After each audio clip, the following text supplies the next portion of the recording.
Hai teman-teman semua, berjumpa kembali dalam channel ini. Terima kasih buat rekan-rekan yang senantiasa datang, berkunjung, dan juga meninggalkan jejak komen. Kami selalu menghargainya.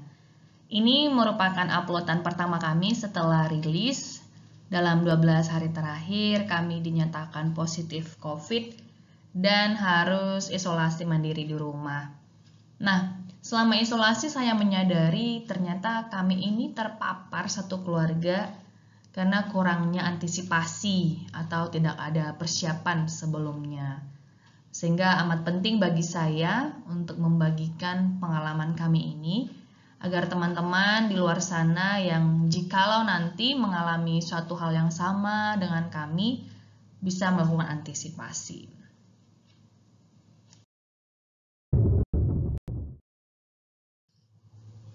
Nah, teman-teman, di sini saya coba paparkan kenapa sih ada hubungan antara COVID dan confined space entry. Jadi kalau kawan-kawan sudah familiar dengan ilmu safety atau K3, keselamatan dan kesehatan kerja, kita kerap mengenal dengan resiko confined space atau resiko ruang tertutup, di mana dalam suatu ruangan ini atau suatu containment ini seperti tangki, silo, itu kita tidak tahu di sana ada gas berbahaya atau gas beracun, toxic gas, hazardous gas. Dan gas-gas ini tidak bisa kita lihat, ada juga yang tidak bisa kita cium. Kita tidak tahu apakah memang di sana ada bahaya dari segi atmosfer atau udara yang kita hirup. Kita taunya kita akan masuk ke tempat tersebut, ya kita fine-fine aja, kita aman-aman aja. Padahal ternyata di sana berbahaya. Nah, itulah pada beberapa teori atau ilmu K3, ilmu safety, amat perlu memastikan adanya permit atau izin sebelum masuk ruangan tersebut. Anggap saja kita ambil contoh tangki ya, tangki solar, tangki bahan bakar, yang dia ini ada kebocoran sehingga pekerja harus masuk ke dalamnya untuk memperbaiki kebocoran tangki tersebut. Kalau dalam praktek sehari-hari mungkin ada aja yang nekat ya, dia masuk tanpa ada persiapan, tanpa pakai pengecekan gas di dalamnya, tanpa menggunakan masker atau suplai oksigen. Ya dia nekat aja masuk dan mungkin saat dia masuk ke dalam tangki tersebut aman gitu kan, nggak ada bahaya, nggak ada korban. Tapi ada juga yang memang ada bahaya di dalamnya. Dia ada gas beracun, ada gas berbahaya, tidak hanya bisa membuat kita pingsan atau lemas, dan membuat beberapa korban kehilangan nyawa.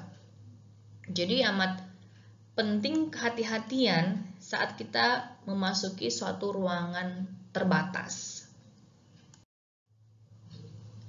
Oke, kita tahu, kita baru jelasin tadi ada satu tangki yang dia ini termasuk dalam ruangan terbatas dan berbahaya, ada bahaya di dalamnya, kita tidak bisa konfirmasi karena mungkin dalam keseharian kita tidak punya gas detektor, pendeteksi gas. Anggaplah seseorang masuk ke dalam tangki tersebut dan ternyata dia pingsan. Dan seseorang yang lain atau orang lain, temennya, melihat dia otomatis pingsan di dalam tangki. Melihatnya dari luar tangki. Secara refleks, kalau kita peduli dengan orang tersebut, kita akan menolongnya. Kita akan masuk ke dalam dan berusaha membantu dia untuk keluar. Nah, sayangnya saat kita melakukan hal tersebut, kita memasukkan diri kita dalam zona bahaya yang baru. Kita tadi nggak tahu nih, kenapa orangnya, teman kita tadi masuk ke dalam, tiba-tiba dia pingsan. Kemungkinan dia mungkin kekurangan oksigen atau dia terhirup gas beracun. Tapi karena kita temennya dan kita rasa cepet aja nih, kita bisa langsung masuk ke dalam, bopong dia, jemput dan tarik dia. Sayangnya kita mengalami hal serupa dengan teman kita ini. Kita mungkin pingsan, jatuh, terkulai dan terlemas. Inilah bahayanya di confined space, ruangan terbatas. Kita nggak tahu bahaya apa yang mengintai di sana. Kelihatannya dari atas tangki kita lakukan penyenteran, aman gitu ya. Kita sepertinya tidak mencium bau apapun, kita juga melihat nggak ada hal-hal yang aneh di dalam. Jadi kita mencoba untuk masuk. Saat orang lain terjatuh atau menjadi korban pertama, entah itu mungkin bapak kita, abang, kakak, atau siapapun teman dekat, kita menolongnya dan kita menjadi korban berikutnya. Inilah karena kita tidak tahu bahayanya.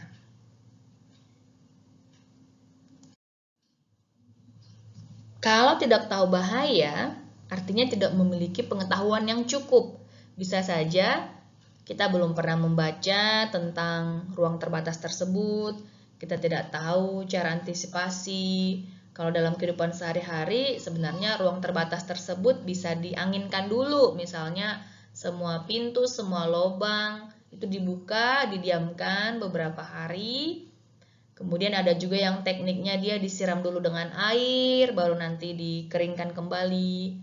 Itu dalam kehidupan sehari-hari. Namun secara profesionalnya yang lebih bagus adalah melihat apakah di sana ada gas beracun dan adakah kecukupan oksigen untuk manusia secara normal untuk bernapas agar bisa melakukan pekerjaan itu. Nah, dari mana pengetahuan yang kita dapat? Tentunya nggak semua orang paham ya. Makanya ada ilmu, ada pembelajaran gitu. Jadi kalau pengetahuan kita tidak cukup teman-teman, memang agak sulit jika kita melakukan pertolongan. Kita nggak tahu nih bahayanya, tapi kita memang ingin menolong. Sayangnya kita di posisi lemah. Kalau kita menolong nanti, kita bisa jadi korban selanjutnya. Tapi kalau kita tidak menolong, bagaimana ya? Dia ini orang yang kita sayangi, yang kita kasihi. Tapi kita berada pada posisi sulit. Memang cara terbaik adalah meminta pertolongan kepada yang mengetahui cara menyelamatkan tersebut. Kalau misalnya kita lihat sekarang, tim pemadam kebakaran di beberapa kota sudah sangat sigap.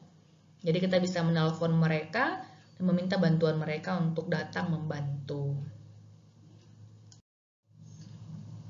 Saat kita melakukan pertolongan, di sini saya buat sebuah kalimat ya, berusaha menolong seseorang karena dasar empati, rasa sayang, serta kepedulian kita, namun tidak memiliki pengetahuan, nggak punya pengetahuan sama sekali, nggak punya dasar, dan tidak punya kemampuan, nggak pernah melatihan, jadi dia nggak punya pengetahuan dan kemampuan yang cukup untuk melakukan pertolongan, maka tindakan pertolongan yang dia lakukan itu adalah berbahaya, sangat membahayakan semua pihak. Kenapa? Karena dia memposisikan diri sebagai penolong. Jadi dia mengambil waktu dulu nih, buang waktu untuk menolong, namun dia nggak mampu, akhirnya dia menjadi korban berikutnya. Sehingga menghambat langkah penolongan selanjutnya.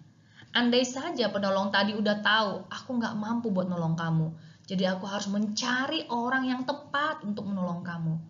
Maka ini tindakannya lebih cepat. Dia langsung nelpon, menghubungi orang lain yang lebih berkompeten dan menolong. Tapi karena dia tadi berusaha menolong meskipun nggak mampu, nggak tahu, akhirnya berbahaya, membahayakan korban pertama tadi, bisa jadi korban pertama semakin lama mendapat pertolongan dan membahayakan dirinya sendiri. Jadi di sini menjadi peringatan ya buat kita, kalau memang kita nggak tahu, kita nggak cukup ilmu, kita nggak mampu, yang terbaik yang kita lakukan adalah mencari pertolongan yang tepat. Bukan berarti harus kita yang menjadi hero-nya, menjadi pahlawan action-nya. Tapi kalau kita udah mencari orang yang tepat, kita tuh penolong yang tepat juga, teman-teman. Kita udah manggil orang yang tepat buat menolong korban tadi.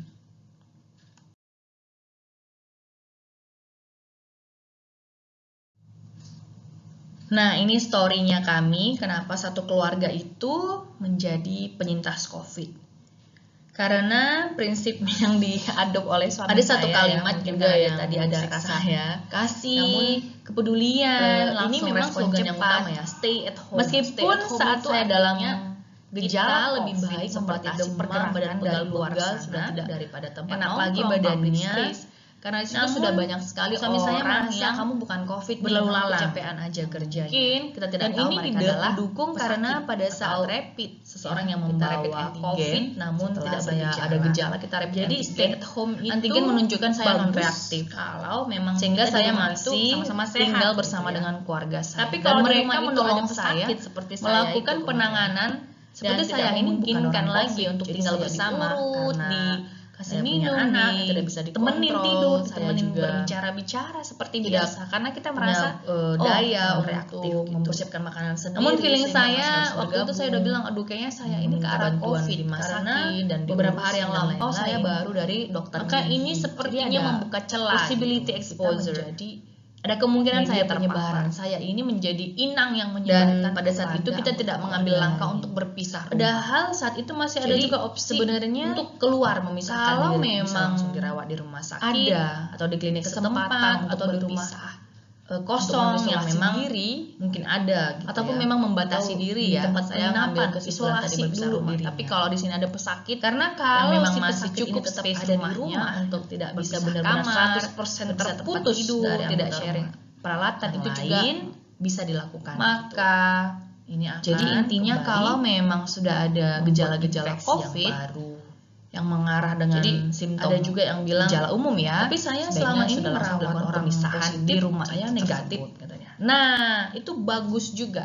Nah, Kenapa? ini story-nya Karena pasti kami, ada hal yang kenapa kamu satu keluarga lakukan itu atau teman-teman lakukan kenapa menjadi tetap penyintas bisa COVID. non-reaktif atau negatif. Karena Yaitu prinsip yang diadop oleh suami saya sebagai tim mungkin karena dia penolong. tadi ada Berarti rasa pengetahuan nih. kasih, Pengetahuannya pakai kepedulian, masker, langsung respon cepat. buang sarung tangan, melakukan Meskipun saat saya dalam kemampuannya gejala mampu COVID secara seperti fisik demam, melakukan hal badan tersebut. pegal-pegal sudah Bisa tidak juga enak mampu lagi dari segi badannya. kesehatan, tetap Namun, supply vitamin suami untuk si saya tim merasa penolong kamu atau bukan tim yang COVID nih, perawat, kamu kecapean aja tetap kerjanya. melakukan desinfektan. Dan ini banyak didukung protokol karena lain yang pada dilakukan. saat rapid Itu ya, bagus kita juga. rapid antigen. Jika memang mampu Setelah dan saya ada tahu gejala kita rapid antigen, sayangnya antigen menunjukkan saya non reaktif. kami sekeluarga atau Sehingga saya suami dan masih pengasuh saya tinggal itu bersama dengan tidak tahu keluarga dan tidak saya. mampu. Dan mereka menolong saya Karena melakukan penanganan badan mereka seperti juga saya ini sudah bukan cukup orang remuk, COVID, jadi saya terinfeksi, diurut, terpapar. dikasih Mereka juga minum, melakukan pekerjaan sehari-hari, ditemenin tidur, ditemenin masak, berbicara-bicara beres-beres. seperti biasa. Karena Dan kita merasa kami menggunakan living non-reaktif space itu. atau tempat. Namun feeling tinggal saya bersama, waktu itu saya udah kamar bilang mandi, aduh kayaknya ruang saya ini tengah, ke arah ruang TV, COVID tempat karena berjemur. beberapa hari yang Sehingga saling lampau saya mengingat. baru dari dokter gigi. Jadi perlu ada diingat possibility exposure saat melakukan ada kemungkinan perawatan saya kepada yang terpapar. sakit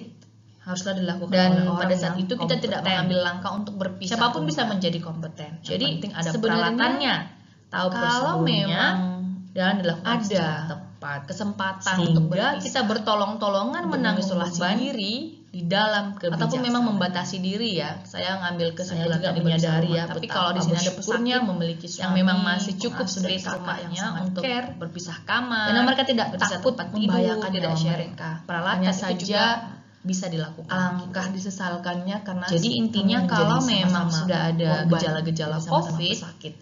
yang Harusnya mengarah satu dengan orang sudah simptom cukup gejala umum ya, karena tadi ketidaktahuan ketidaktahuan di rumah empati empati akhirnya akhirnya jadi satu keluarga kena dan kita mengalami Nah, isolasi ini itu. story-nya kami Menjalani kenapa isolasi satu keluarga itu hampir 14 menjadi hari. penyintas COVID.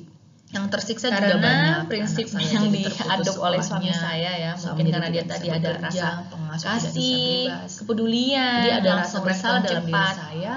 Meskipun saat Namun, saya dalam ya itu nggak bisa gejala dipungkiri lagi ya, nggak COVID bisa seperti disesali lagi demam, karena badan memang pegal-pegal kita sudah kemarin enak lagi sempat false badannya. negatif, sempat hasilnya Namun itu suami saya merasa nggak kamu bagus. bukan COVID nih, Maksudnya kamu kecapean aja hasilnya kerjanya. pertama kali waktu Dan rapid ini itu adalah didukung negatif. karena Jadi pada memang nggak ada yang bisa saat disalahkan rapid di ya, sini kita rapid karena antigen, memang identifikasi saya COVID ada ini gejala kan kita rapid antigen, beda-beda inkubasinya antigen ya. menunjukkan Ada saya yang non reaktif, langsung viral loadnya tinggi, sehingga saya langsung masih muncul tinggal positif, bersama dengan keluarga tapi ada saya juga dan yang mereka negatif. menolong Seperti saya saya melakukan itu di hari penanganan keempat, hari kelima dari seperti saya gejala ini bukan awal orang COVID, baru jadi bisa saya dinyatakan saya diurut, positif melalui kasih PCR. minum, ditemenin Jadi tidur, memang ini ditemenin banyak berbicara seperti biasa karena kita merasa ilmu-ilmu yang non-reaktif harus kita gitu. pikirkan yang Namun perlu feeling kita saya pertimbangkan. waktu itu saya udah Jika bilang memang aduh, sudah kayaknya ada saya ini ke gejala arah COVID karena walaupun masih beberapa false hari yang negatif, lampau jika saya bisa baru dari dipisahkan dokter gigi. secara Jadi ada segera possibility gitu, exposure. Ada kemungkinan saya terpapar. Yang terakhir Dan saya pada saat tutup itu kita tidak mengambil video langkah singkat untuk sharing berpisah ini rumah. dengan berterima kasih kepada Jadi Tuhan ya, sebenarnya dan tentunya mengizinkan Kalau semua ini memang terjadi. I ada will thank you Lord kesempatan with all untuk my berpisah, heart.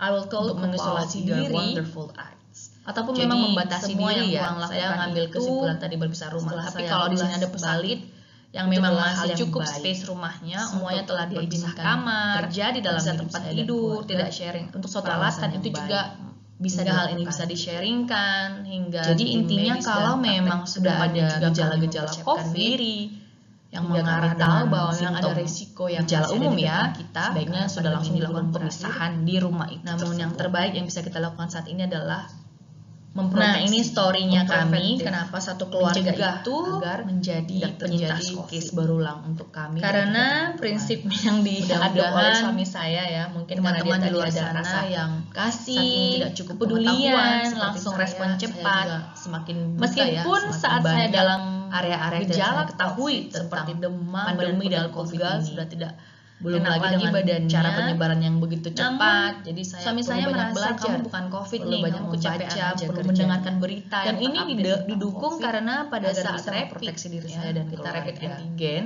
Dan juga ada saya komitmen ada yang gejala baru rapid yang kami antigen. ambil Antigen sebagai menunjukkan saya non keluarga. reaktif. Jika salah satu Sehingga saya anggota masih keluarga ada yang tinggal sakit, bersama dengan keluarga maka saya dan harus mereka 100% menolong bisa saya membatasi diri melakukan tanpa penanganan seperti saya Dan ini kalau bukan orang memungkinkan COVID, jadi saya diurut, akan diri dari rumah, itu adalah kasih langkah minum, yang terbaik. Langsung ditemenin tidur, eliminasi, ditemenin eliminasi berbicara-bicara penularan seperti selanjutnya. biasa karena kita merasa Sama halnya ya reaktif. dengan teman-teman yang bekerja. Namun feeling saya jika waktu itu mengetahui saya udah ada bilang ruang aduh kayaknya saya ini terbatas, ke arah COVID tidak karena cukup ilmu, beberapa hari yang lampau saya dan baru selama dari ini mungkin dokter pernah gigi. Jadi ada mendampingi possibility orang-orang yang exposure. bekerja di ruang terbatas. Ada kemungkinan saya belum terpapar. tertutup. Maka Dan saran pada saat saya, itu kita tidak kawan-kawan mengambil harus langkah banyak untuk membaca berpisah literatur, rumah. banyak Jadi membaca sebenarnya berita, bahkan bisa meminta kalau untuk memang ditreningkan ada kepada si pemberi kerja kesempatan untuk minimal berpisah, tahu dulu bahaya-bahaya untuk apa yang bisa mengisolasi terjadi diri, di suatu ruang terbatas ataupun memang membatasi dan diri langkah-langkah ya. Saya apa yang ngambil harus kita kesimpulan tadi lakukan berpisah rumah. Tapi kalau di sini ada saat pesakit kita berada yang di memang sekitar masih area cukup tersebut. space rumahnya untuk Oke, berpisah teman-teman, kamar, cukup sekian berpisah sharing tempat dari tidur, saya malam tidak sharing ini. peralatan Semoga itu juga teman-teman bisa dilakukan gitu. mendapatkan informasi yang baru. Jadi intinya kalau Dan jika memang ada yang sudah ingin ada lebih gejala-gejala lanjut, jangan COVID ragu untuk drop yang komen mengarah dengan simptom dan kita bisa diskusi gejala umum lebih ya. lanjut. Thank Sebaiknya you, sudah sampai langsung jumpa dilakukan pemisahan kembali di rumah itu and tersebut. have a night. Good night. Nah, ini Bye-bye. story-nya kami kenapa satu keluarga itu